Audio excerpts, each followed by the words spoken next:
surprise plea from a Saskatoon teen. What a high school student is admitting to in a violent attack at school.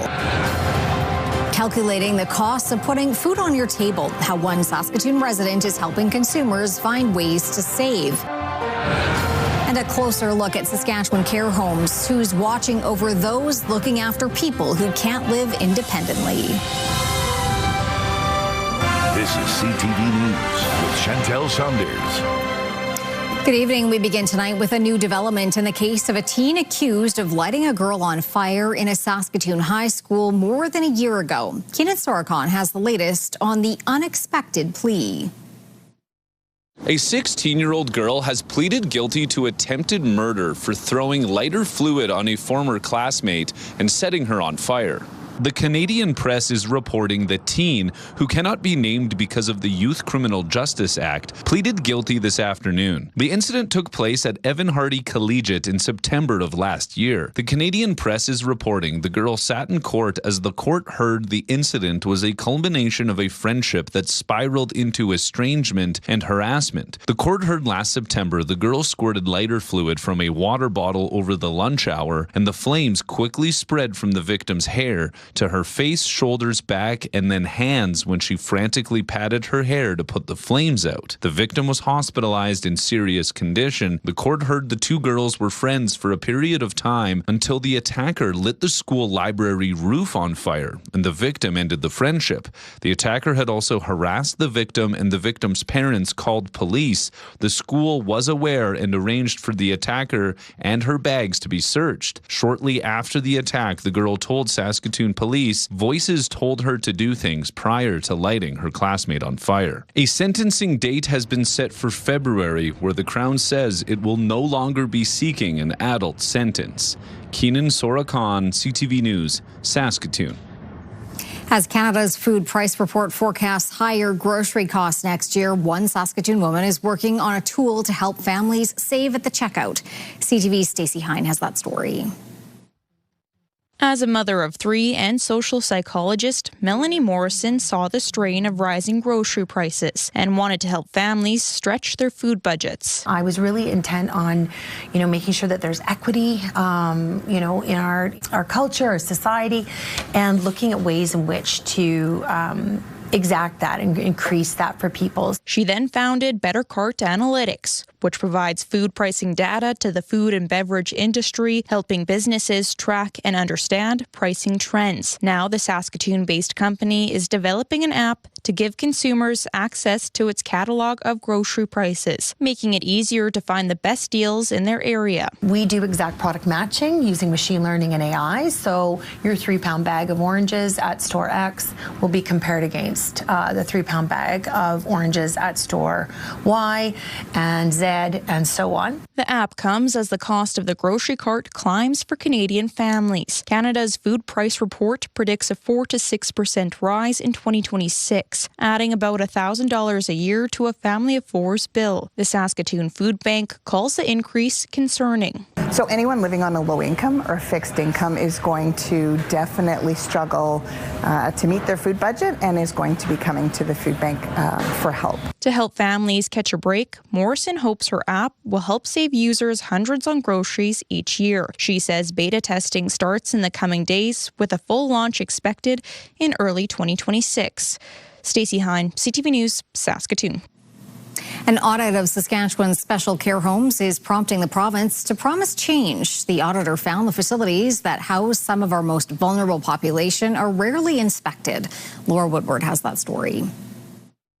Provincial Auditor Tara Clement reviewed how the Ministry of Health oversees special care homes. She found Saskatchewan's 161 facilities are inspected once every 3 years, and over 30 homes have not been inspected in the past 4 years. The auditor's report noted Ontario, Manitoba, and Alberta conduct inspections more often and mostly without warning. But in Saskatchewan, care homes are given about 4 weeks' notice before an inspection. We did find instances where all of a sudden the care plans are updated. Doing unannounced inspections would be probably a better process to get a better sense and a true representation of what is the care that special care home is providing when the ministry goes on site. Clement also found 5 special care homes had critical incidents in 2023 and 2024, but were not inspected until 2025. The auditor is calling for more frequent and unannounced inspections. She says homes with serious incidents, poor quality indicators, or complaints should be prioritized. And if issues arise during an inspection, Clement wants the ministry to follow up. Right now, they're allowing those special care homes to almost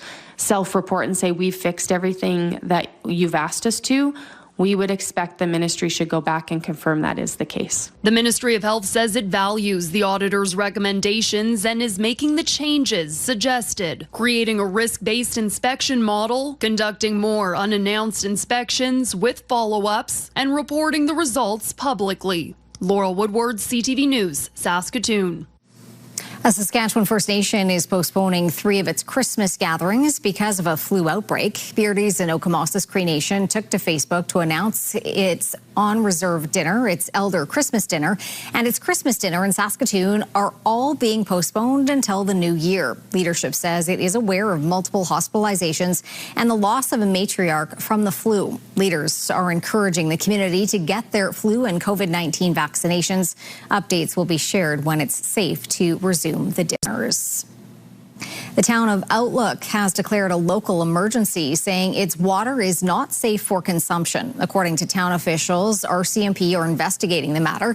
They say there is reason to believe the water was tampered with, saying there was a recent intrusion at the reservoir. In the meantime, residents are encouraged not to consume any of the town's treated water or use it for baths or showers. 4-liter jugs of water are available at the Jim Cook Recreational Complex for each household, and potable water is available at the Co-op and Ag Foods.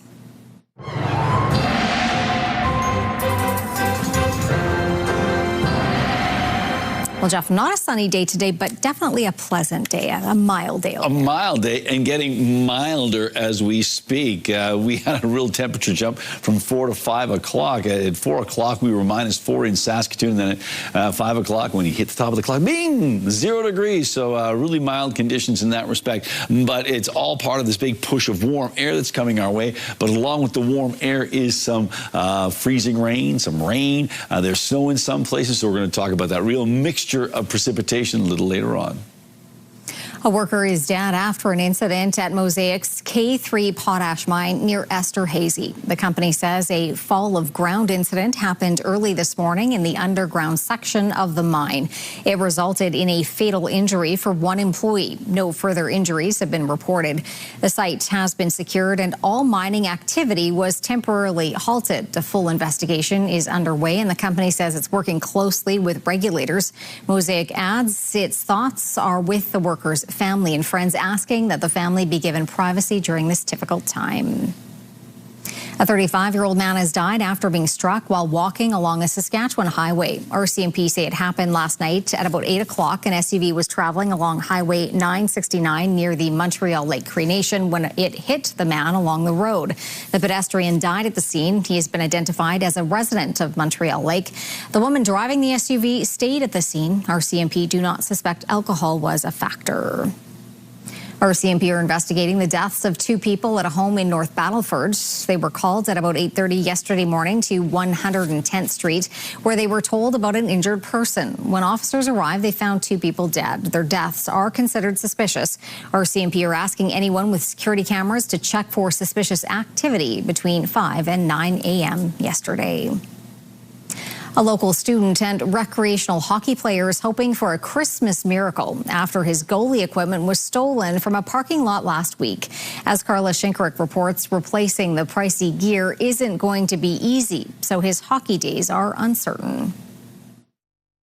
I had it in the back of my truck. Hudson Edwards' mom was visiting him from their hometown of Nokomis at a Stonebridge hotel. He parked his truck in the lot and went in to visit for the night. Came out in the morning to start my vehicle. I noticed that my equipment was gone. Gone was a hockey bag full of his goalie equipment. His parents bought it for him to finish out his minor hockey days. He always had used equipment, and when he got into his last 3 years, we saved up, we purchased him his first set of brand new equipment, knowing that it would need to last him basically his lifetime. The loss is more than sentimental. The stolen gear included pricey goalie pads and a helmet he designed. Total, everything together, we're thinking around $5,000. In addition, he's in final exams at university. That made his mom shift her focus after the theft. Having to deal with the police report and the disappointment during exams added stress, which was concerning. Part of me wanted to get mad, but the other part wanted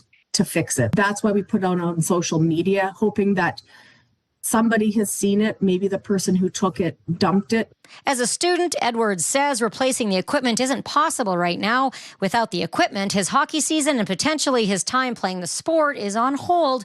Borrowing goalie gear is tough. As far as mental health goes and trying to blow off some steam from his first year of university, I think that's really important that he's able to still play and make connections. Police confirm they have received a report on this, and while Edwards has been checking online sale sites, police say contact them if it shows up anywhere. I ref a lot of hockey. I'm in a lot of rinks. If the person who took it for that reason just wants to come drop it off or something, like that's all I care about is just I want my equipment back. This family says that getting the equipment back would be the best Christmas gift they could ask for. Carla Shinkaruk, CTV News, Saskatoon.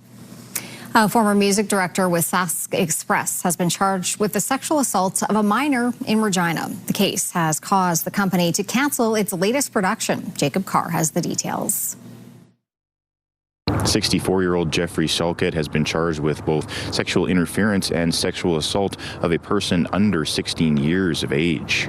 This following an investigation into an incident that occurred in July, where it was reported that a youth was touched inappropriately by Salkeld, which led to his arrest on December 10th. He would make his first provincial court appearance on that same day. As a result of the charges, Sask Express made the decision to cancel their latest production of The Hunchback of Notre Dame, which was scheduled to run from December 12th to 17th. CTV News reached out to Sask Express for comment on the matter, but did not receive a response. The organization did make a statement on their website, saying, "We recently became aware of a situation involving an employee of our organization that has caused us significant concern. Out of an abundance of caution, we have canceled upcoming shows while we assess the matter. Our priority is maintaining a safe and secure environment for our community. We will provide updates as this process moves forward." Stemming from these charges, Sask Express has also removed Salkeld's name from their website. Salkeld is set to be spoken to at his next court appearance, which will be January 5th in provincial court. Jacob Carr, CTV News, Regina. The Medical Communications and Coordination Center in Prince Albert has now joined Saskatoon and Regina in using Next Generation 911, completing the first stage of the province's shift to a digital emergency communication system. Jasmine Pelche on how the system works and what it means for emergency care. The Parkland Ambulance Medical Communications Center in Prince Albert switched from analog to digital communication platforms this month. To the caller who's calling 911, he or she, in terms of calling for help, doesn't notice any different whatsoever. The accuracy in the 911 technology now helps us better. The analog phone system has been replaced with an IP-based network that will allow the communication center to more accurately locate where calls are coming from. The cell phone that you're holding has technology in it that allows the system, the overall NG 911 system, to better know where you are. Parkland says that the Next Gen 911 will improve accessibility for people who cannot speak, are deaf or hard of hearing, or are in unsafe situations. When 911 starts to talk about the eventuality of being able to receive texts or video or gosh knows what enhancements might come about, that information will be seamlessly handled here as well. The Next Gen 911 system was launched on December 9th, making Prince Albert the third and final center in the province to adopt the upgrade. Northern third of the province is covered in Prince Albert. There is a chunk that still comes down into the central part, which is covered in Saskatoon. Regina and Saskatoon launched earlier this year. Parkland says this change will make it easier to share data between police, fire, EMS, and partner agencies, and that the communication system home will no longer be dependent on aging telecom infrastructure. In 2026, the ambulance communication systems will be upgraded with mobile data terminals to work with next-gen 911. Jasmine Palche, CTV News, Prince Albert.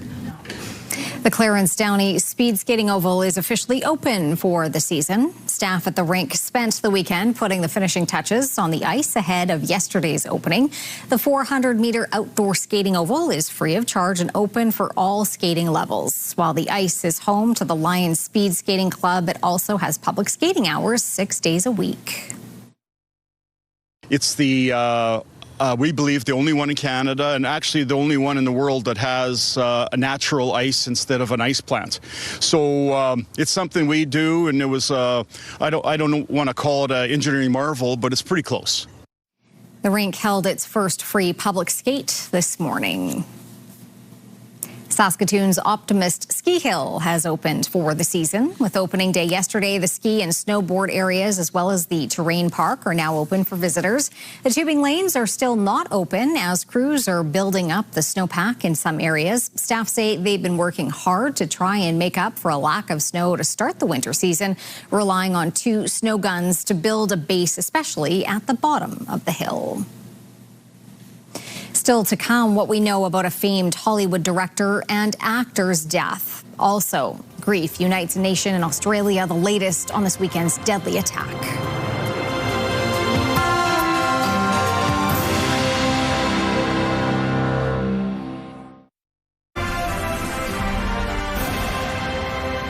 You're watching CTV News live from downtown Saskatoon. Thanks for staying with us tonight. Anguish and anger after an anti-Semitic terror attack in Australia. A father and son targeting members of Sydney's Jewish community who were marking the first night of Hanukkah. 15 people are dead, including a 10-year-old girl, a rabbi, and a Holocaust survivor. The government is facing scrutiny over its handling of unchecked hatred and is also promising an overhaul to gun laws. Judy Trin on the victims, the shooters, and what the investigation is revealing.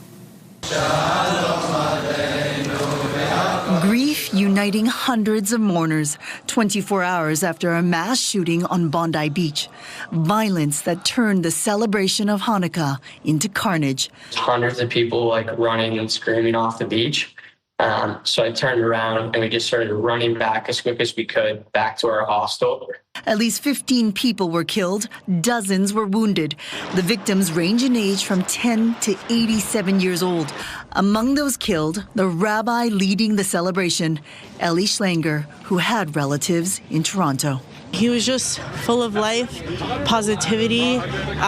It was his mission to bring the light of Judaism into the world.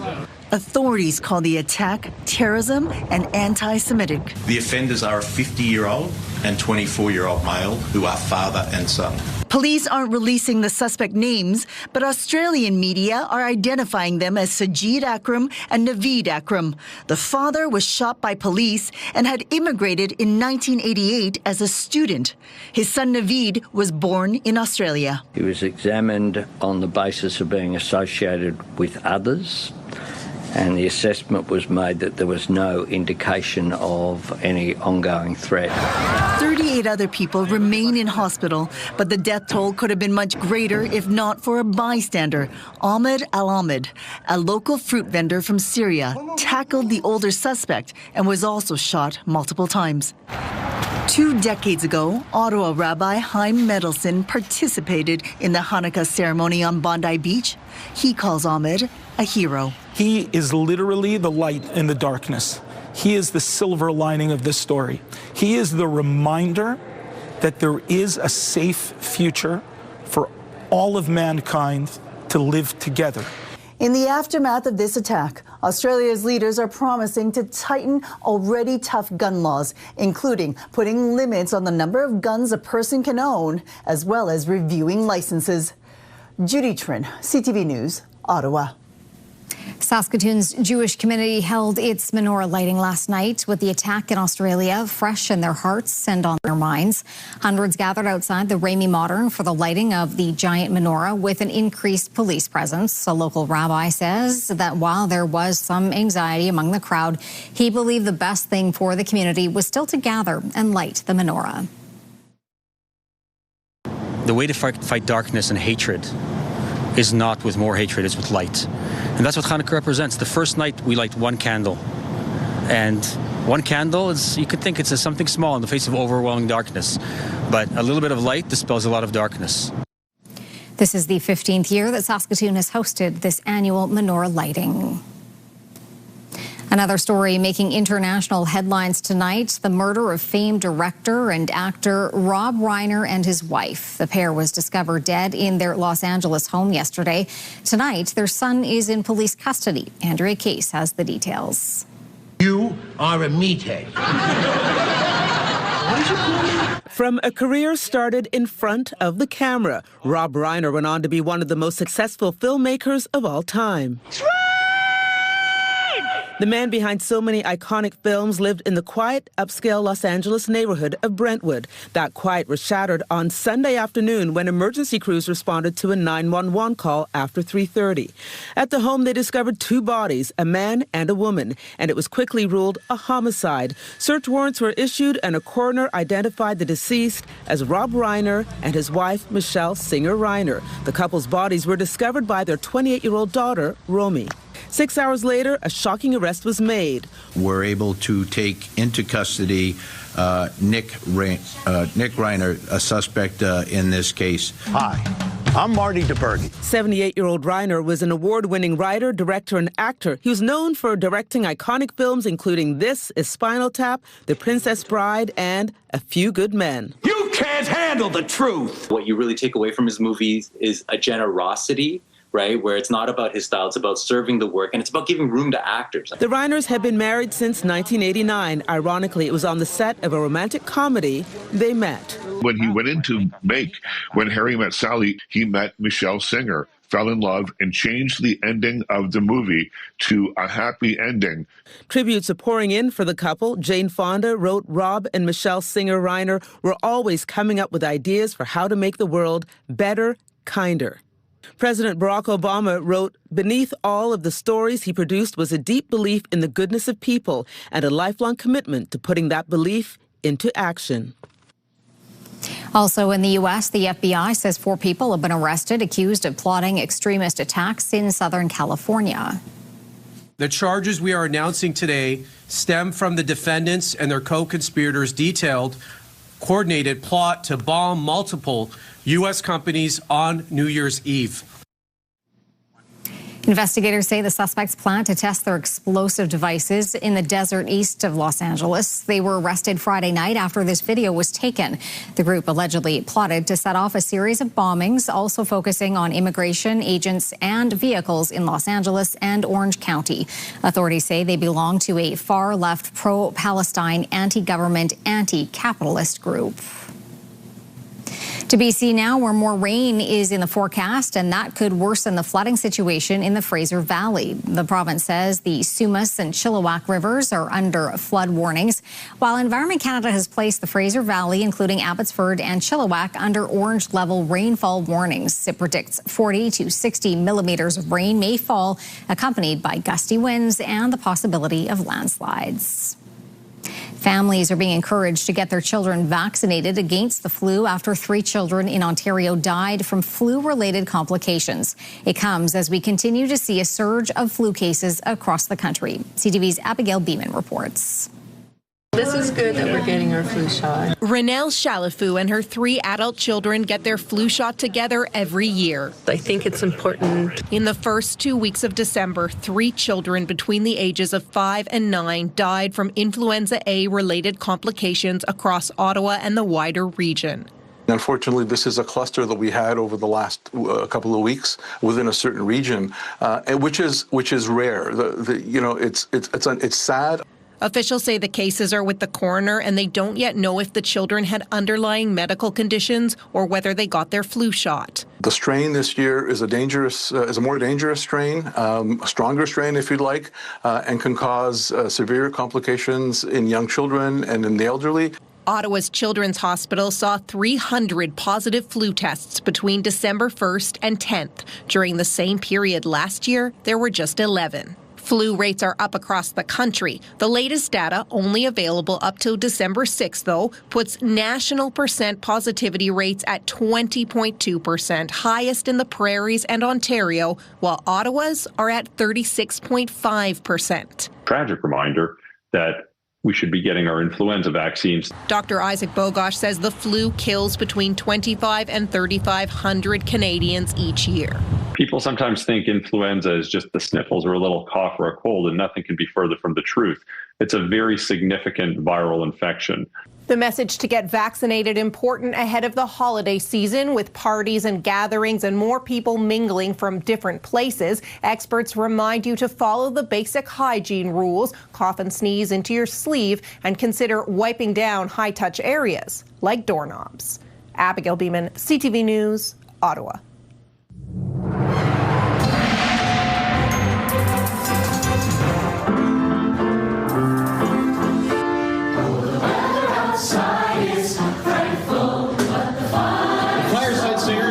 Christmas Memories, December 19th and 20th at TCU Place. Classic favorites and contemporary favorites, and a few more surprises. Tickets available at tcutickets.ca. So, Jeff, what does the weather look like?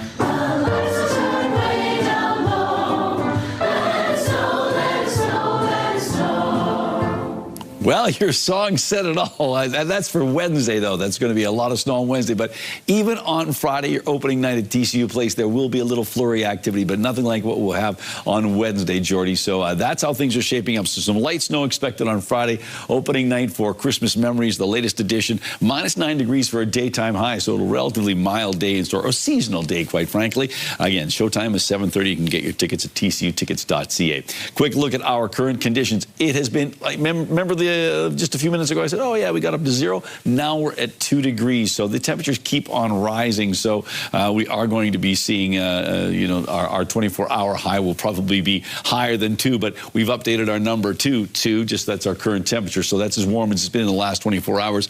The temperature got down as cold as -18. 9 on the minus side is typical for this time of year for a daytime high. 6 is the record warm temperature from 1997. The record cold temperature -36 from 26 and 51. Sun came up at 9:09. It went down at 5 to 5.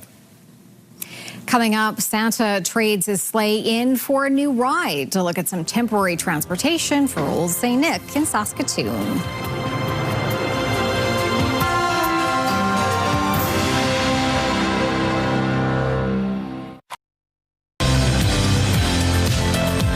Tommy is basking in the Grey Cup glow Tuesday on Your Morning. We're catching up with the Riders quarterback Tommy Stevens, who's hoping to run it back.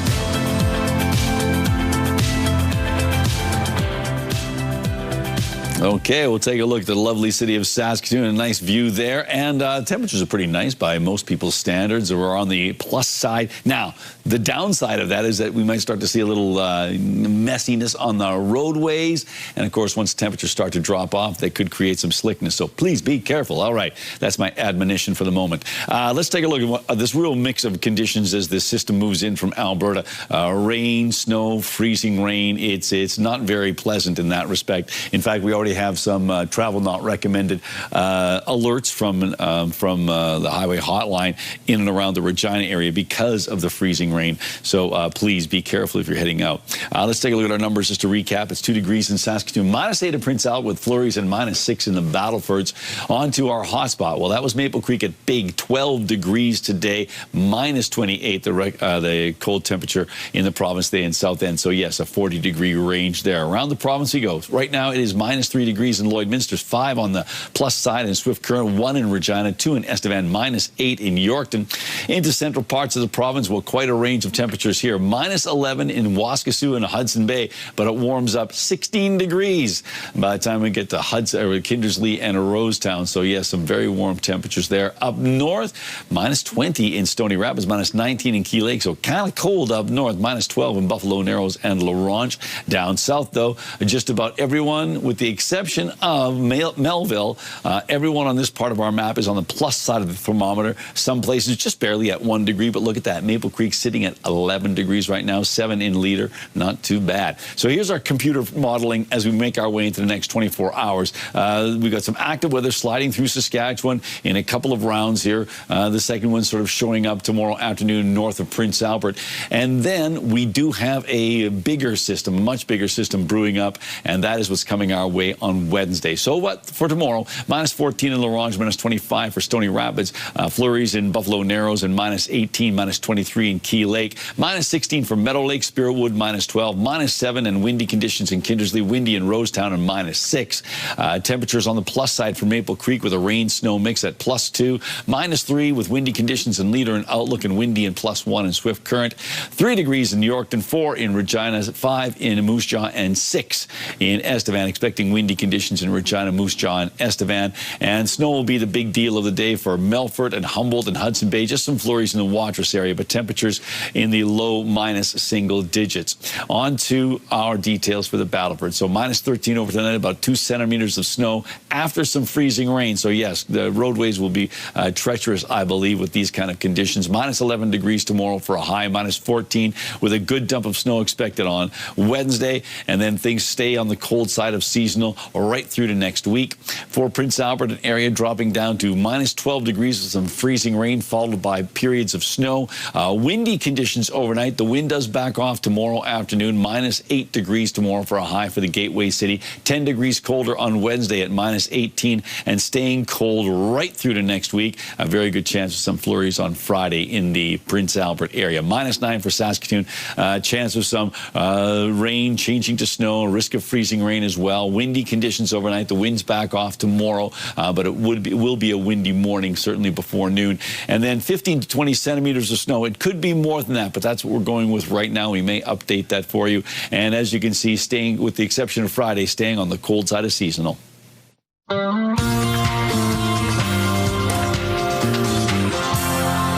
have to solve the case. It's not worth dying for. A previous #1 made its way back to the top of the weekend box office. Deadline reports Zootopia 2 brought in another $26.3 million US across North America, returning to the #1 slot in its third weekend of release. Five Nights at Freddy's 2 fell to second place with $19.5 million, and Wicked for Good is still flying high in third place with another $8.5 million in ticket sales. Gray skies are gonna clear up. Put on a happy face. And it keeps drawing her back. Dick Van Dyke, who's danced and sang his way into the hearts of millions in the movie Mary Poppins, turned 100 over the weekend. He was also known, of course, for the Dick Van Dyke Show and other things. He was recently asked about his birthday, which he said 100 is not enough, and that he planned to live longer. He says the key to keeping young is hitting the gym 3 times a week.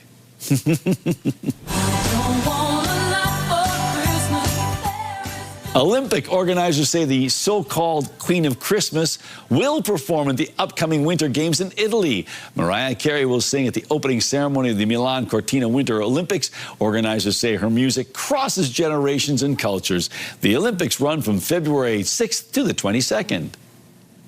So weird. It's like one of your favorite Christmas It songs. is. It is. Can't wait to hear your Last Christmas. That's always a good one, too. Yes, I know how much you love it.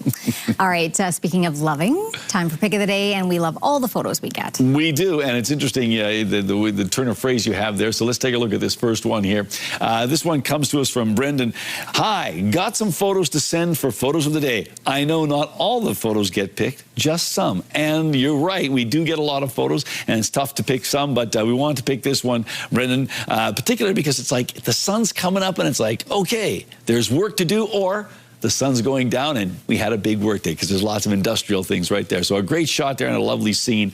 And thank you, Brendan, for sharing that with us. The next one comes to us from Carol Braun's Sundog on December 13th near Humboldt. And that is a nice shot. And once again, we got some grain bins there in the side. But yes, it looks like a very frosty situation. So Carol, thank you for sharing that. And finally, speaking of Christmas, Kitty waiting for Santa. Tucked in behind the fronds of the tree, of the Christmas tree there. And good thing, no tinsel, because tinsel ain't good for kitty cats. So there you go. So I hope that kitty has a lovely Christmas. And thank you for sharing that picture with us, Warren. And if you'd like to share an image with us, you can do so by sending it to Pick of the Day and send it to CFQC News at ctv.ca. And you can also scan the QR code and send it to us that way. Still to come on CTV News, Santa makes a pit stop in Saskatoon. What had him boarding a special plane over the weekend?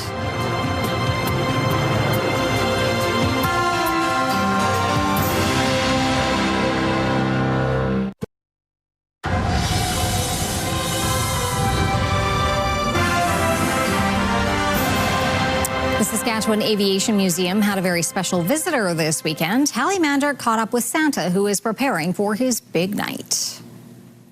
While his sleigh is undergoing preparation for a busy night of delivering gifts, Santa Claus opted to travel in a 1952 North American Harvard aircraft as he delivered an early Christmas present to the Saskatchewan Aviation Museum. The elves have been busy working to bring a present for all the volunteers that do all the hard work at the museum. So in this big red box here, we have a couple new additions to the museum. The man in red gifted the museum with 2 pedal planes for all who visit to enjoy. One museum volunteer says they're all very thankful for the surprise. Well, you know, as volunteers, we work pretty hard. We're not unlike Santa's little elves. So it's really nice to get recognition from the big guy because he knows how hard elves work. After delivering the gifts, Santa spent the day visiting with families who stopped by the museum. We just thought it's so great to be able to showcase the museum, and who better this time of the season to showcase it than the guy in the big red suit. Jensen added that while the museum certainly enjoys ringing in the holidays, it also has programming year-round.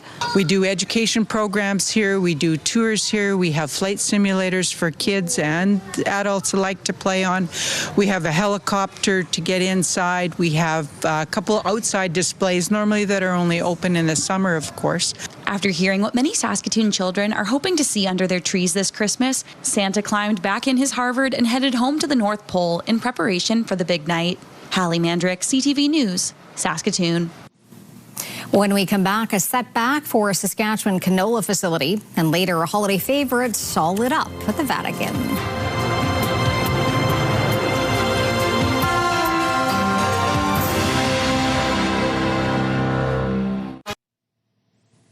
All right, welcome back. Time to take a look at our rural forecast for tomorrow. And actually, temperatures looking pretty good. Certainly milder than seasonal in some places. That would include in places like Outlook and Watrous and Kindersley. Melfort also a little cooler up towards Spiritwood and Lloydminster and Meadow Lake. But then Hudson Bay, we're expecting some snow there and -4 degrees, 0 in Wynyard.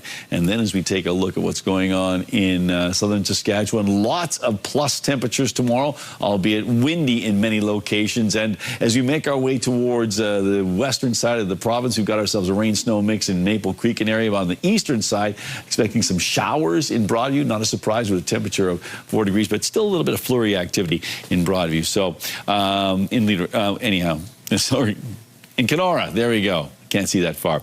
Just a quick look and see what we've got going on in Hafford. Hafford's our featured community this week, -10 degrees. And don't forget the competition for the best lights in town is going to be announced on, the winner will be announced on Friday, but you still have until Thursday to vote. And so that's going on in Hafford. And Hafford is one of the communities where internet plans of up to 1 gig are available from SaskTel. Cargill is pushing back the opening of its planned canola crushing facility near Regina until the spring. When the project reached 50% completion last year, the company said it was aiming for a 2025 opening. Now that opening is expected in spring of 2026. The company saying construction is progressing well. It's the lone survivor of several canola projects in the Regina area that have fallen through in recent years, given uncertainty in the market. We are learning more tonight about PV Mart's return to Saskatchewan. The hardware and agricultural chain says stores will be coming back to Yorkton and Assiniboia as part of its next round of openings. There's no exact reopening date at this point, but the company says it has a target of spring of 2026. PV Mart's first set of returning stores opened in Alberta last week after the company went into creditor protection and closed all 90 of its locations earlier this year. Canadian and U.S. stocks slipped today, trading just down from Thursday's record highs. Andrew Bell reports. Hello there. Stocks moved slightly lower on Wall Street and Bay Street today amid ongoing worries that the investment boom in artificial intelligence has gone too far. However, shares are near the record highs they posted late last week. Chipmaker Broadcom dropped again today, as did Oracle. Investors are awaiting crucial U.S. job figures for October and November. That release is set for tomorrow after a delay caused by the U.S. government shutdown. Gold traded near all-time highs, boosting shares in Barrick Mining to a record. And here are the closing numbers for the markets. The Canadian dollar traded at 72.63 U.S. cents, up a fraction. West Texas Intermediate oil was down again. It traded at $56.61 U.S. a barrel, down 83 cents. Our latest fix on Western Canadian Select oil, $44.43, up 37 cents. And the TSX Composite ended at 31,483.44, down just under 44 points. Those are your business headlines. I'm Andrew Bell of BNN Bloomberg. Coming up, celebrating the season at an animal conservation. Then celebrating in Rome.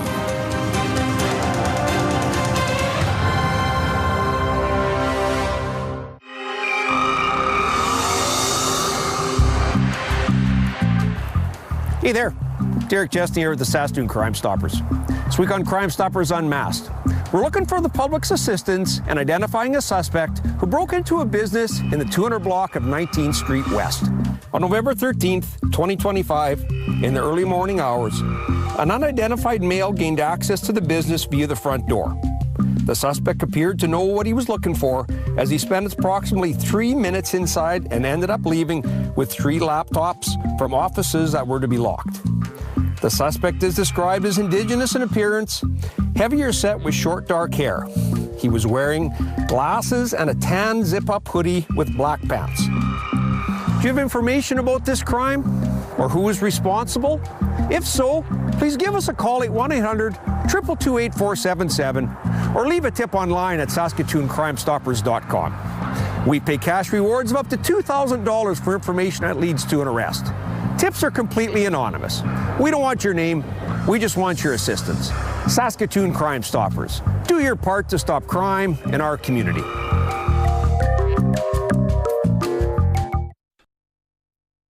Select Hair Service is brought to you by Sage, the beauty bar. We've got another great night of entertainment coming up right here on CTV starting at 7 with St. Denis Medical. Well, animals at a zoo in Colombia are in the Christmas spirit. This conservation is built on the former estate of notorious Colombian drug lord and billionaire Pablo Escobar. It now promotes itself as a conservation-focused theme park. Animals are rescued from illegal trafficking, and the zoo uses environmental enrichment to try and get animals to act natural. So I guess they're celebrating Christmas. Right. That's pretty normal. Exactly. Yeah. That sounds good. It does. Mm-hmm. So does this. Christmas season celebrations are getting underway at the Vatican.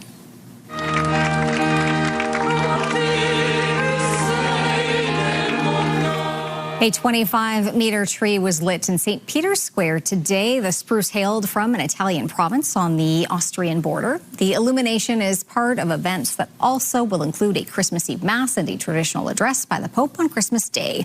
A life-size nativity scene was also inaugurated today. It was designed in a southern province featuring architectural elements from the region. Always love looking at Christmas lights. It looks great. It looks great. Even in your own neighborhoods, you can take a time, drive around, take a look and see what your neighborhood has to offer, because there's lots of people to go to a lot of work to make their homes look terrific. Yeah, exactly. And it's a great night to do that if you want to take a stroll. Yeah, tonight is the night to do that, and actually tomorrow will be pretty good too, but it's Wednesday is when we expect to see a lot in the way of snow. But let's take a look at our numbers as we roll into tomorrow morning. We've got ourselves snow and blowing snow. Tomorrow morning it's going to be windy, but the winds start to back off, and by the time we get into the afternoon, it shouldn't be too windy at all. And temperatures will be a little cooler than today, but still pretty manageable. And Wednesday, you're going to Wednesday's the big snow day, and we have revised those numbers. We're expecting 25 to 30 centimeters of snow here in the Saskatoon area. Not as much, if anything, up around Prince Albert, but expecting a big dump of snow for Toontown. Yikes. All right, that's our show. Thanks for watching. Bye now.